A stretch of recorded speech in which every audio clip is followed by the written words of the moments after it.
First, I do want to thank Holiday Inn.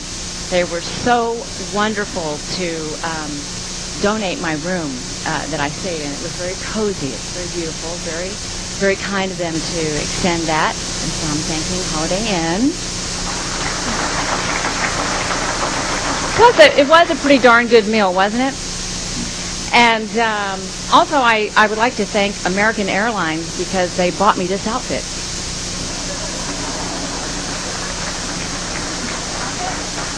They lost my luggage last night. So the gentleman on the phone was so kind. He goes, "Go buy an outfit," you know. And he goes, "Well, can you get it on sale?" I'm like, "I don't know." So anyway, that was actually, there is a benefit to having your luggage lost. Well, for those of you who don't know who I am or what I've done in my life, my name is Hunter Tylo, and I've been an actress and a model, a spokeswoman for the last almost 19 or 20 years now. That's hard to say. But you might know me if you watch daytime television for any length of time. I was on The Bold and the Beautiful for off and on about 13 years. I played Taylor Hayes, and I enjoyed that very much. But since then I left and I've moved on. And this last year, I've done 3 films. I did one with Anne Margaret, a Hallmark movie. It should be out this March, called A Place Called Home. And I did a sci-fi thriller where I actually sprouted tentacles and stuff. And a movie called They Are Among Us. It'll be out probably this spring also. And then I did a fun little comedy with Lauren Holly called The Derbs. It should be out this spring. So I've been busy and moving on and doing other things. But most importantly, what I hope you remember me from is what I'm doing tonight. What I'm doing tonight is the most important thing I think that I do, and that is speaking out for the voiceless, unborn children of this world.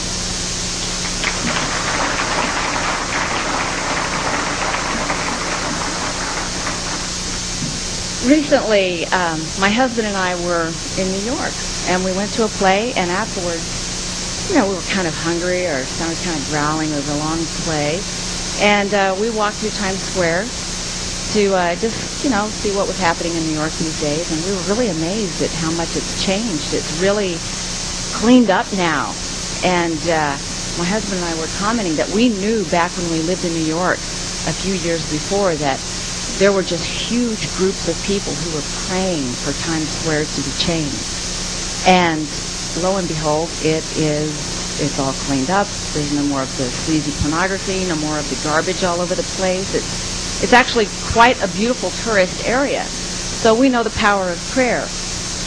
Well, we're walking through this, though, and we see this funny, you know, sort of thing going on where these, you know, people are there. I think you may have seen this, where they've got, you know, the Gucci bags and all the little, you know, designer items, and you know, it's almost like this comical, you know, watching this musical chairs sort of action happening while these guys are setting up their little, you know, cardboard tables with a sheet, and then the cop is coming along patrolling, and it all disappears, and they vanish, and they go somewhere else and move along. Well, we're watching this crazy stuff and kind of laughing at it, and we go into, you know, like a little restaurant there. I think it was like a Fridays or something, and we sit at a table that just happens to be at the window where we can still see everything going on the street. Well, it was so strange because it just so happened right outside of our table, these 2 young men and a young woman sat up, you know, a little cardboard table, a little impromptu, something they had folded flat, and they had a sheet under one arm and stuff, and you know, the 2 guys sat up this little cardboard table. And the strange thing was the young woman wandered away. She wandered off to the side and just kind of hung out there, and we thought this was kind of peculiar. But as the event went on, we saw that the guys set up these little 3 coffee cups, and they had a ball there, and they were starting to like do all this crazy, funny stuff and try to entice, you know, people to walk up and see what they were doing. In the meantime, this young girl now pretends to walk up and be part of the crowd. And, you know, we start figuring out what's going on here. It's a little game of, you know, old-fashioned shell game, little con artist game going on here. But, people were thinking, oh, these must be just kids trying to, they're taking their chances on maybe winning some money or whatever. So the girl begins to dole out, a 20, and she just happens to place it, lo and behold, right under the cup that has the ball. So she wins some money. And this goes on a few times, and she wins about 5 games in a row, and she makes quite a bit of money, and then she loses a couple, and then she recoups it, and then she wins more. And we see now the crowd is getting involved. But the thing that was so peculiar is here we are at this table, and from our vantage point, we can see exactly what's going on. The young men would very often have the ball completely behind their back, would be behind the back of the dealer, and then many other times would be tucked into a small strap on the side of their rapper-style pants. So we sat there in amazement and watched as these people lost hundreds of dollars, just putting their 20s down. It just would disappear. It would go so fast. And then, as these people began to catch on, these young men would, it was interesting because sometimes they would turn around and cuss them out and act like these people had duped them. It was amazing that they could do this. Or they'd just simply kick their box, throw their cups, and it would look like, nothing other than just sidewalk trash and disappear. And then they would come back and set it up again, when it looked safe. So we watched this go on for about 2.5 hours.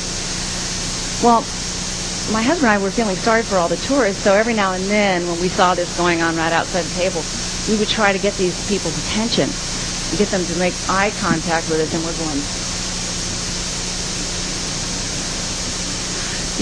we're giving them a heads up, essentially, is what we're doing. And it was very good because most people caught on quick that, oh, God, this is New York, Times Square, we're being duped, and they would get up and walk away. Well, in today's society, where the values of life continue to spiral downward, if women and men are not given the heads up about the lies the world would have us believe about our unborn babies, it's a nightmare to think about it. But these women, and we're talking about unmarried and married, these women will continue to buy into what I call the great lie. And the great lie is when a woman is told that a fetus is just tissue, it's not really a baby. My simple remark to that is, of course, well then, why stop it from staying where it is? If it will not become a human,